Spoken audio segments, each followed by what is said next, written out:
এই তুমি আসছো? হ্যাঁ। আমি কখন থেকে অপেক্ষা করছি, এই টাকাগুলো আমি তোমার হাতে উঠাই দিব। ধরো আগে। না, এই টাকা আমি কি করব? এই টাকা তো তোমার। ধরো। না না, এই টাকা আমি নিব না, তোমার টাকা তুমি রাখো। না, রাখো তোমার কাছে। আমি মনে করি এই টাকার আমার থেকে বেশি অধিকার তোমার বেশি। কেননা সর্বোচ্চ সাপোর্ট যদি কেউ দিয়ে থাকে তাহলে আমার হাজবেন্ড দিয়েছে। কারণ মানুষের নানা কথা উপেক্ষা করে আমার স্বামী সব সময় আমার মাথার উপর ছিল যে তুমি কিছু করো, তুমি একটা কিছু করো। তো ফেসবুক জগৎটা আমার জন্য এতটাও সহজ ছিল না, আমার স্বামী আমার পাশে ছিল বলে সহজ হয়ে গেছে। তো দর্শক, এই টাকাটার পিছনে অনেক কষ্টের কাহিনী আছে। হাটে বাজারে বাড়ির লোকজনের কথা শুনতে শুনতে কিন্তু ঝালাপালা হয়ে গেছে।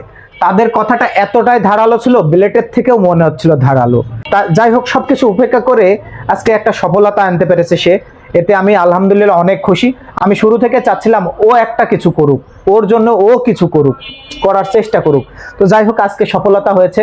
তো আপনারা সবাই দোয়া করবেন তানিয়া লাইফস্টাইলকে এবং তানিয়াকে, ও যেন আপনাদের ভালোবাসা পেয়ে এবং সুন্দর কন্টেন্ট তৈরি করে আপনাদেরকে উপহার দিতে পারে। তার পাশে থাকবেন।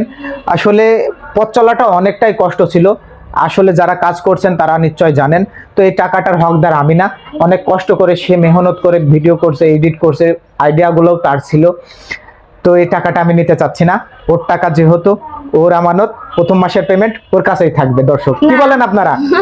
এই যে নাও তোমার টাকা, তুমি ইচ্ছা মতো খরচ করবা, আমি কোনোদিন জবাবদিহি করব না। তবে আমার স্বামী মানে বলতে হয় না, ক্যামেরার সামনে হয়তো আমরা ভিডিওতে কেমন উপস্থাপনা করি, হয়তো খারাপ পার্ট করি, ভালো করি, সব মিলাই যাই হোক করি নাকি, কিন্তু সবচাইতে বেস্ট যদি হাজবেন্ড বলে থাকি, আমার কাছে বেস্ট আমি পাইছি জীবনে, যেটা চাইছি আলহামদুলিল্লাহ সত্যি।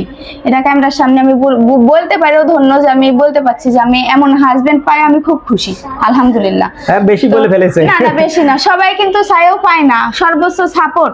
পরিবার একদিকে, ওই একদিকে আমার জন্য। আর কিভাবে আপনাদের বলবো, হয়তো ফ্যামিলির সব কথা বলা যায় না, বলাটা উচিত না। তো সবাই একদিক আর আমার হাজবেন্ড একদিক। অবশ্যই তার জন্য দোয়া করবেন যে সবার কপালে যেমন এমন হাজবেন্ড জোটে যে সর্বোচ্চ সাপোর্ট স্ত্রীকে দিয়ে যায়। মাথার উপর ছায়ার মতো সে ছিল আমার।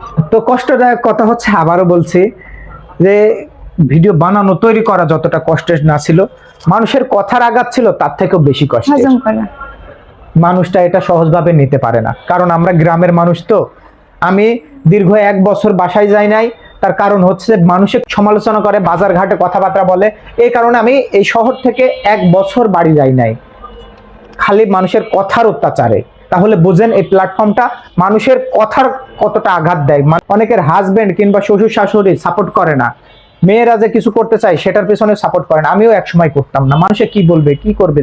তো আমি চিন্তা করলাম কেউ একবেলা না খেয়ে থাকলে জিগায় না তুমি খাইছো, কি দিয়ে খাইছো, এই কথাটা জিগানোর কেউ থাকে না, কিন্তু কথা বলার অনেক মানুষ থাকে। হাটে বাজারে সমালোচনার পাত্র হয়ে যেতে হয়। তো পরিশেষে একটা কথাই বলবো যে আপনারাও হাল ছেড়বেন না, যারা চাচ্ছেন ধৈর্য ধরে কাজ করে যান।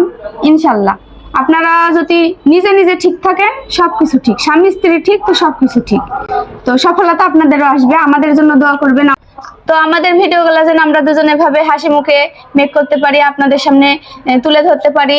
আর আপনারাও ছিলেন বলে সম্ভব হয়েছে। এই টাকার হকদার শুধু আমরা না, আপনারাও না।